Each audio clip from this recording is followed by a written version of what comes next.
What's up guys, Tommy Bowyer here from Movie Rewind, and today we will be reviewing Spider-Man 3, one of the most controversial Spider-Man movies ever made, and in all fairness, it ended the original trilogy on a low note. So Spider-Man 3 was directed by Sam Raimi, just like the previous two films, and stars the majority of the cast from the other two films. It stars Tobey Maguire, Kirsten Dunst, James Franco, Rosemary Leach, J.K. Simmons, and it also adds some new cast members such as Bryce Dallas Howard, Thomas Hayden Church and Topher Grace. So now we're just going to discuss and review why this movie is so controversial and why it does not hold up as well as the other two movies. So without further ado, let's get into it. So Spider-Man 3 is the first Spider-Man movie I ever saw. I saw this in 2007 when it was released on DVD. I did not get a chance to see it in the cinemas. So I sat down with my dad and watched it, and there was something off about it. I don't know why. It just, for a 7-year-old, I enjoyed all the action scenes.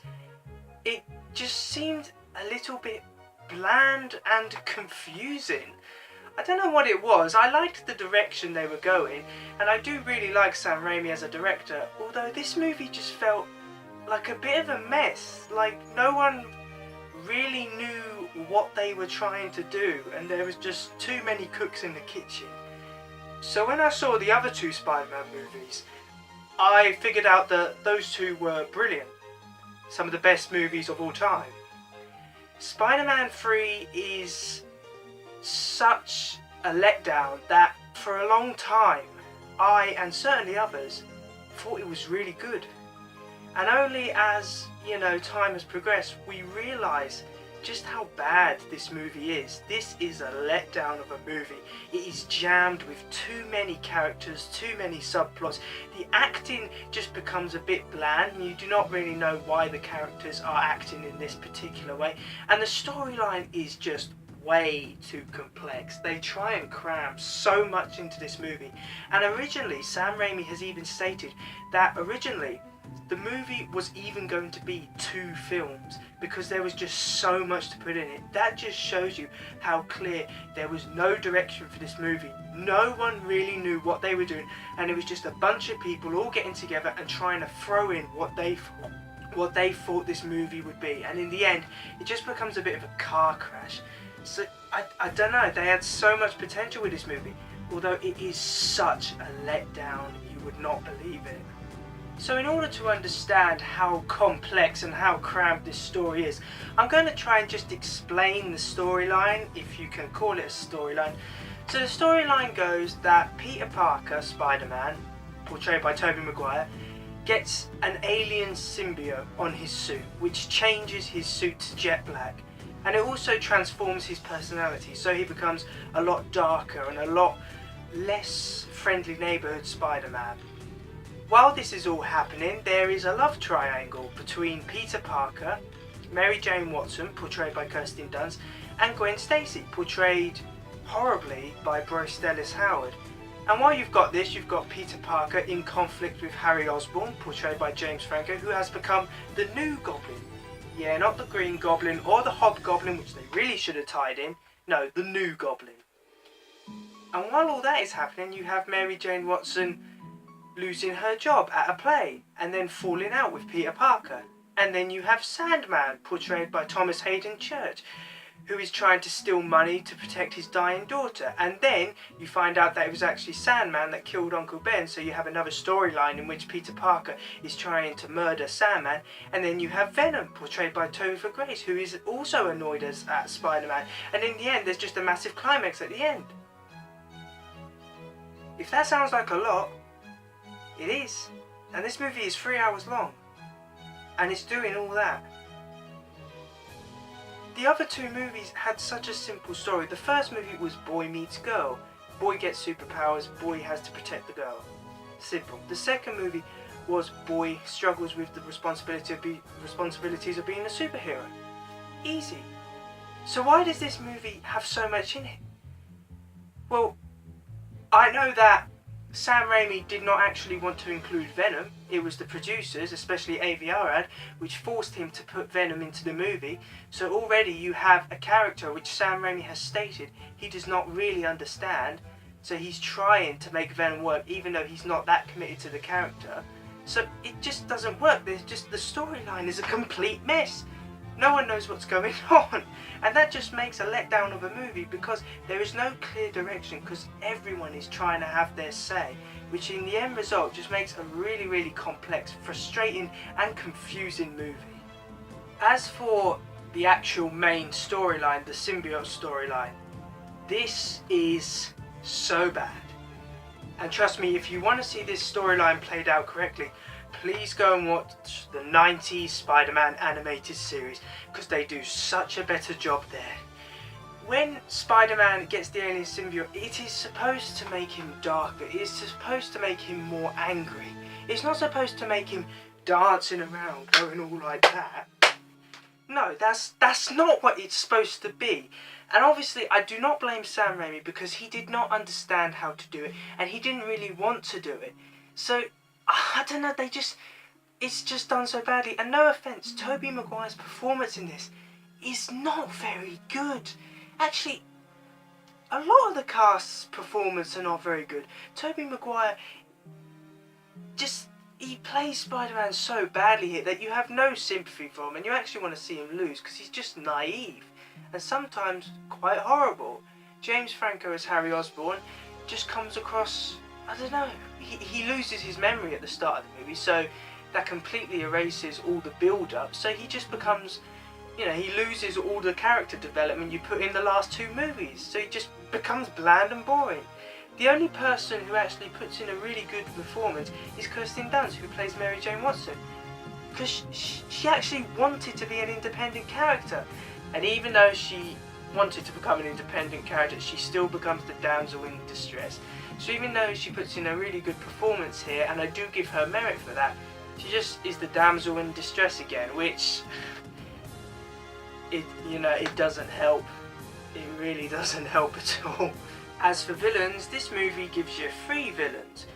Quite controversial at the time, and do they pull it off? Well, no. Of course, the main villain, and I think the one Sam Raimi put the most development into, is Sandman, portrayed by Thomas Hayden Church. His performance is actually good, and I can see him as that character. He has the classic look, and the effects are superb. When Sandman is kind of born in that beautiful scene, the effects are extraordinary. And they still hold up today, they are just brilliant.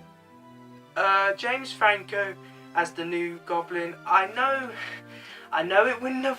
I know in the comics Harry Osborne is not the Hobgoblin, although they had a perfect opportunity here.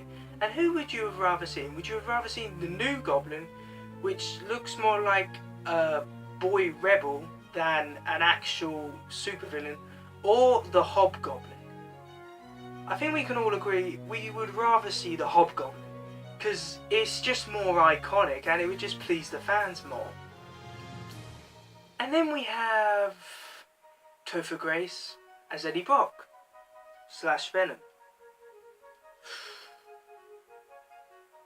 The bar's very low for Tom Hardy to become the best Venom ever, because Topher Grace's performance, he's just not good as this character. He is just a whiny, complaining, it just doesn't work. And even though the effects on Venom are actually quite good, Topher Grace's performance, you just realise he's not Venom, and it just shows that Sam Raimi had no idea how to do Venom or the symbiote storyline, which surprises me why the producers kept hammering him to do it, because if you watch the end product you can see it was just made by a director who did not understand how to do the storyline. And I feel sorry for Sam Raimi for that, because I feel if he had had full creative control like he had on the other 2 movies, we could have had something brilliant. Although instead we got this mess. So you may be wondering, if there are all these negatives, do I even like this movie? And the fact is, I do like this movie. and I'm going to list some of the things I think are really impressive about this movie. So first off, Sam Raimi is the best director we have had directing a Spider-Man movie to date, and probably throughout history. Yes, I'm saying that now. His direction is really good. He still combines practical effects with CGI effects because he's used to working on a small budget as a horror movie director. So we still get some impressive effects which feel grounded in the practical effects, especially the choreography done between Peter Parker and Harry Osborne in their second fight is done really well, and you actually really feel every punch. So that's really good. And the effects all round still hold up. If you're going to say that the 2002 Spider-Man movie, the effects are a little, they're a little poor compared to today's standards, the 2007 Spider-Man 3, I would say that the effects still hold up. I mean, just look at the birth of the Sandman. That is such an emotional scene because the effects are so good, and there is no dialogue. Because there doesn't need to be. There's just the facial expressions of Sandman, who is completely CGI, and the score done by Christopher Young. And even though Danny Elfman did the first two movies' score, Christopher Young is a really good replacement, and he puts his own spin on it, and I really did enjoy listening to his score. I will even listen to it on my own, which, that's something. As for the other performances, Rosemary Harris as Aunt May is really good. She's still a very supportive role, and she's a good actress. I wish she had more screen time. She got more in Spider-Man 2, so that's a little sad she didn't get as much here. Although with everything going on, you can't imagine her getting any more screen time. And of course, J.K. Simmons, the legend as J. Jonah Jameson, he gets even more screen time in Spider-Man 3, and it's just perfect. Never put J. Jonah Jameson back into a movie unless you get J.K. Simmons, because he's just perfection. And I'll watch this movie just for him, so really well done. I do think Sam Raimi's direction was really good, and if he had had more freedom to do what he wanted, Spider-Man 3 could have been just as good as the other two. So in conclusion, Spider-Man 3 is a very disappointing sequel which ends the series on a low note. The acting comes across bland and boring, feeling that some of the actors, especially Tobey Maguire and James Franco, were not really putting their all into it. The storyline is a complete mess. There is too much going on, with producers left, right and centre trying to change the movie. It just becomes too much for the rest. While Sam Raimi's direction is very good and some of the actors do put in impressive performances such as Thomas Hayden Church and J.K. Simmons, it does not save the fact that Spider-Man 3 is just corporate businesses and corporate producers, just Sony, trying to change the movie in order to appeal to fans which they don't understand. So I'm sorry Sam Raimi, although Spider-Man 3 is not as good as it should have been, and that is why it gets a 6 out of 10. And the other two got 10 out of 10, so this is a really disappointing sequel, and it spells, So we all know that Spider-Man 3 was a critical failure. Fans and critics alike hated it. However, it was a financial success, and Sam Raimi was actually brought on to direct and write Spider-Man 4, which he intended to be his own film. He would have full creative control, he would not have to listen to Sony executives anymore, and he intended to bring back Tobey Maguire and Kirsten Dunst and fix all the problems he had made in Spider-Man 3. However, he will eventually find out that the Sony producers do not really care about making Spider-Man 3 and are working on a script for a reboot entitled The Amazing Spider-Man. Sam Raimi is going to resign after he is treated so poorly by the Sony executives, and eventually this will create a turn of events which will lead to Sony selling the rights of Spider-Man back to Marvel.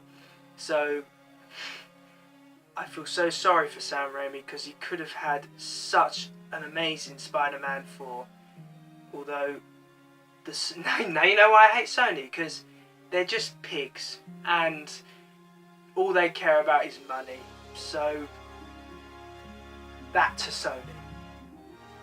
So thanks for watching, guys. I really do hope you enjoyed my Spider-Man 3 movie review. Please remember to like, comment and subscribe in order to receive great and maybe even improved quality content in the future. And while I am going to review The Amazing Spider-Man, my next review will be something different, because I will be reviewing what got me interested in Spider-Man, the 90s animated series. So I hope you guys stay around for that, because it's very interesting to talk about it. And you know, thanks for all your support so far. So thanks for watching, and I will see you in the next one.